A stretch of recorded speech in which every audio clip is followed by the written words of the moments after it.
Okay, let's just jump right in. Pragmatic paranoia. Right. Now, usually, if a friend says they're paranoid, my first thought is, okay, maybe lay off the coffee. Yeah, relax a little. Exactly. Paranoia is usually something we see as a problem, right? Like a bug in the human OS. In everyday life, absolutely. Yeah. You don't want to live your life constantly looking over your shoulder. No. But for this deep dive, we are completely flipping that idea on its head. We're looking at a world where paranoia isn't just okay. It's basically a superpower. A superpower. A superpower, specifically in software engineering. Okay, I'm with you.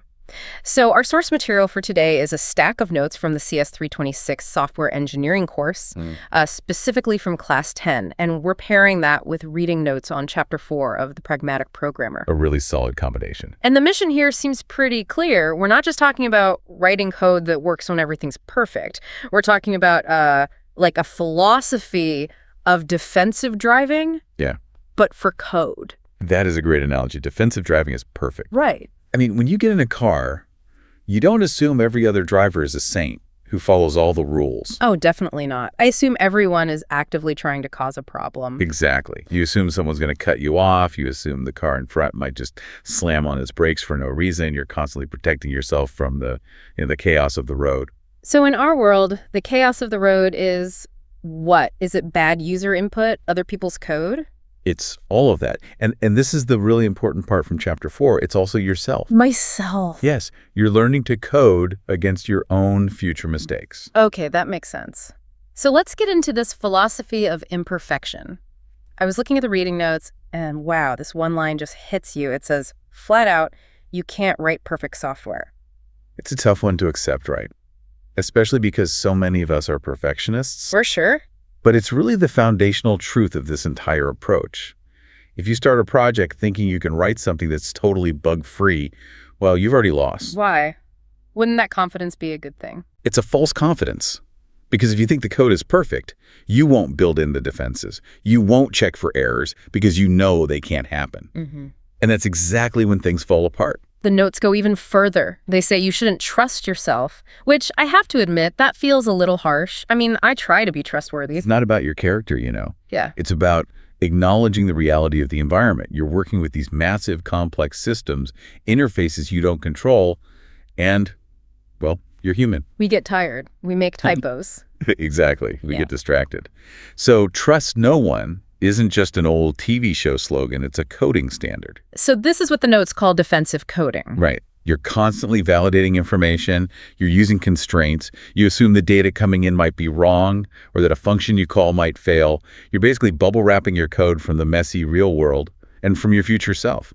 I like that. It feels like a natural lead-in to this big concept in the notes, design by contract, or DBC. Now, when I hear contract, I just think of lawyers and paperwork. What does it actually mean for software? It's actually a pretty good analogy. Think of it like a legal contract, but between two pieces of code. You have the caller, the code asking for something, and the routine, the code doing the work.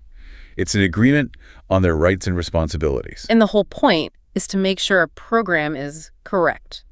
The notes have a very specific definition for that. They do. It's that a correct program does no more and no less than it's supposed to. That precision feels important. No less means it gets the job done.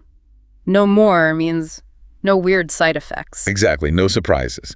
And to get there, DBC has these three pillars. The first one is preconditions. Okay, preconditions. So that's what has to be true before a method can even run. Yes, it's the requirement you place on the caller.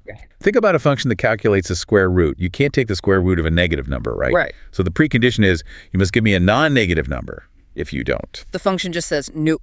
Exactly. Doesn't even try. The contract was violated right at the door. Okay, so that's the cover charge to get in. What's the second pillar? Post conditions. So this is the promise. This is the routine saying, okay, you met my preconditions. Here is what I guarantee will be true when I'm finished.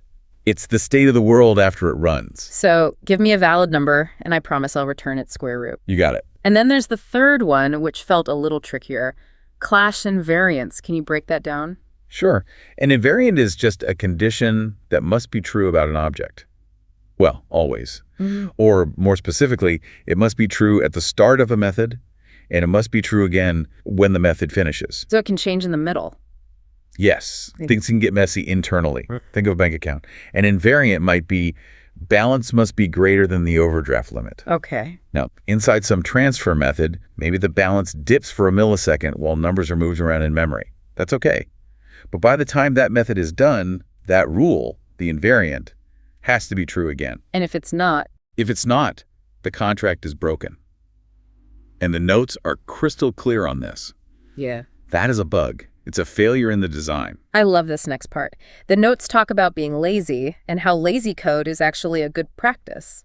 It sounds counterintuitive. Honestly. But in DBC, lazy just means you should be really strict about your preconditions, be picky about what you accept, but promise as little as you can in your postconditions. So I demand perfect input, but I'm only promising to give you something. Kind of. It sounds selfish, Yeah. but it's a great defensive strategy. If you promise too much in your postconditions, like I'll return a list that's sorted and capitalized, you paint yourself into a corner. Because you can never change it later. Right. But if you just promise I will return a list, you have the freedom to change how that list is generated later without breaking the contract. And being strict on the input means you don't have to write tons of code to handle garbage data. You just reject it up front. Exactly. Keep the code clean. Don't let the garbage in. I can definitely get behind that kind of laziness. There was one other note here about the Liskov substitution principle.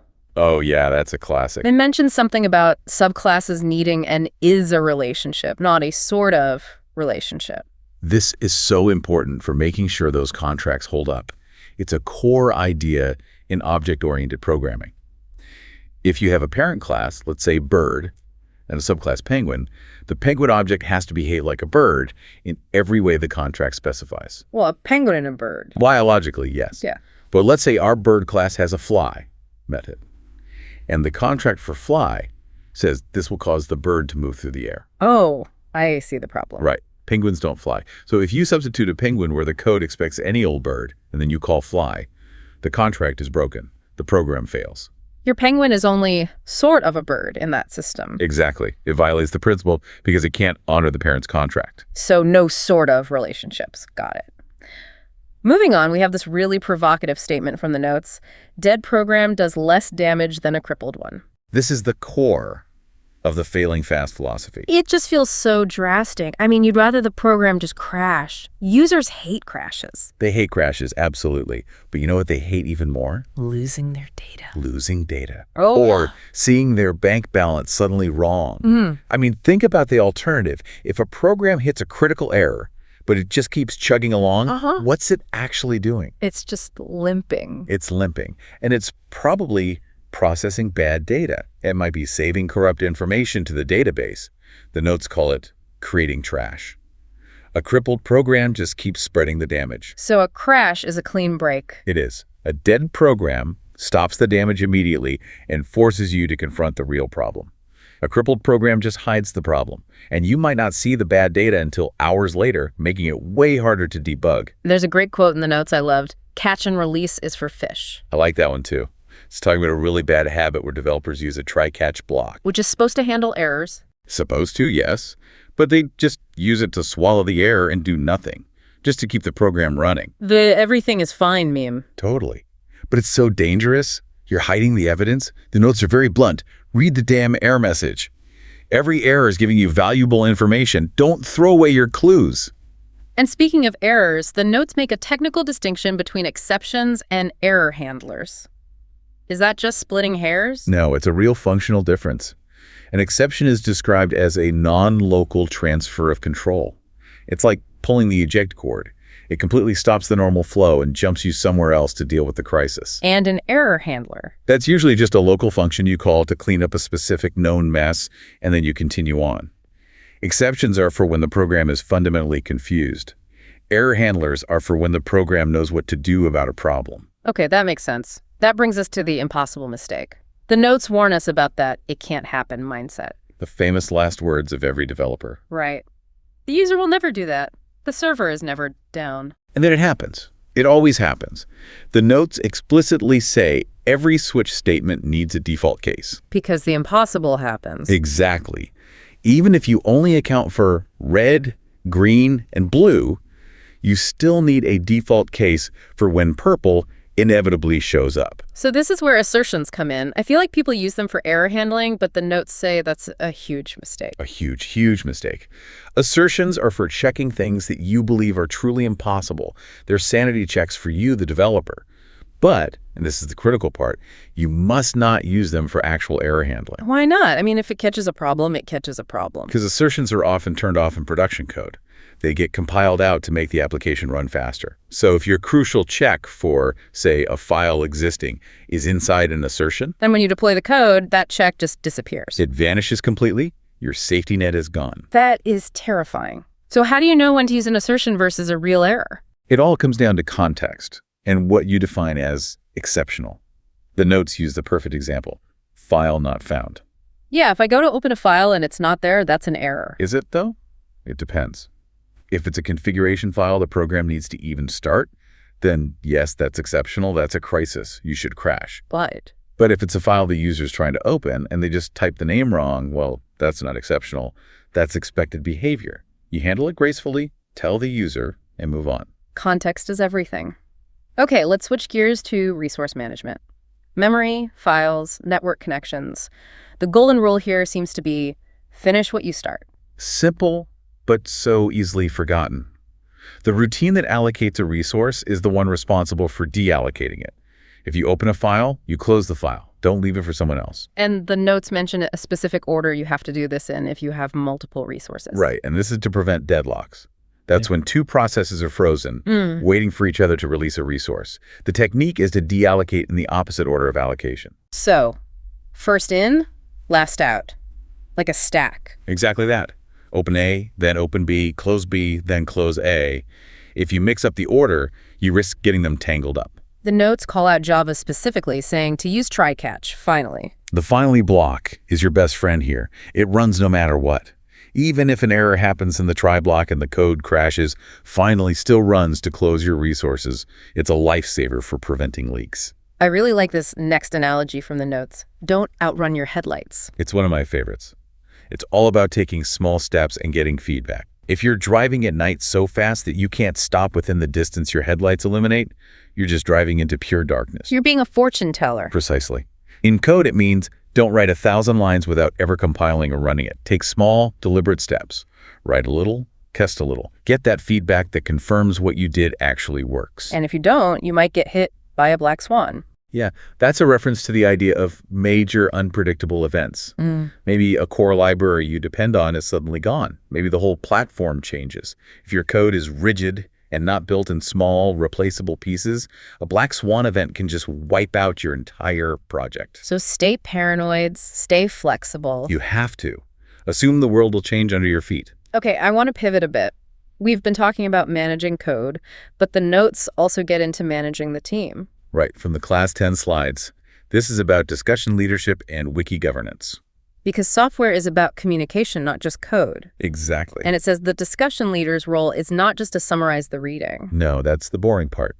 The leader's real job is to be an investigator, to find the author's hidden assumptions, to guide the conversation, and most importantly, to specifically look for differing opinions. Right. It's about consensus building. It's not just to have a nice chat. It's to figure out how to actually turn these ideas, like DBC or failing fast, into standard practice for the team. It's turning theory into policy. How are we, this team, going to use this?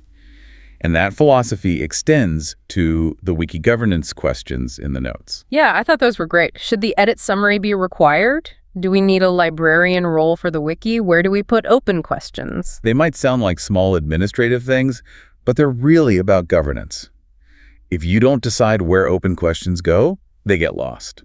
If you don't require edit summaries, you have no idea why a requirement changed. It's pragmatic paranoia for your documentation. It is. You can't trust that you'll remember why you made a change 3 weeks ago. Write it down. It all comes back to that.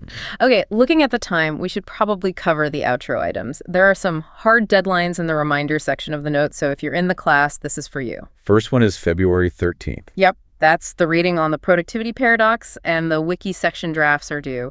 And it looks like the requirements team has to lead a discussion on that. Then, a week later, February 20th. That's the deadline for finalizing the core values and mission and getting all the standards documented on the wiki. And probably the most important thing on there is the team meeting. Yes, the mandatory 30-minute meeting with the instructor. That's for every team: front end, logic, gamification, and persistence. And you have to schedule it between February 11th and February 18th. Don't miss that window. Absolutely. Before we wrap, I want to leave everyone with one final thought from the notes we didn't quite get to.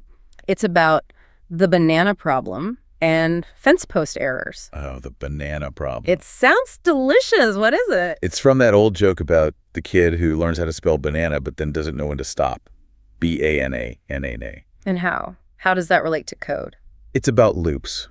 We spend so much time worrying about these super complex algorithms, but the notes point out how often we fail just because we had an off by one error. We counted the fence posts instead of the gaps between them, or we just didn't know the right starting condition for our loop. Wow, that's a sobering thought. You can build this incredibly intricate machine, but if you don't know where the off switch is, you're just stuck. Indeed. Sometimes the hardest part of the problem is just knowing when to stop. On that note, we're going to stop right here. Remember, trust no one, check your preconditions, and please read the error message. Code logically, not lazily. Thanks for listening.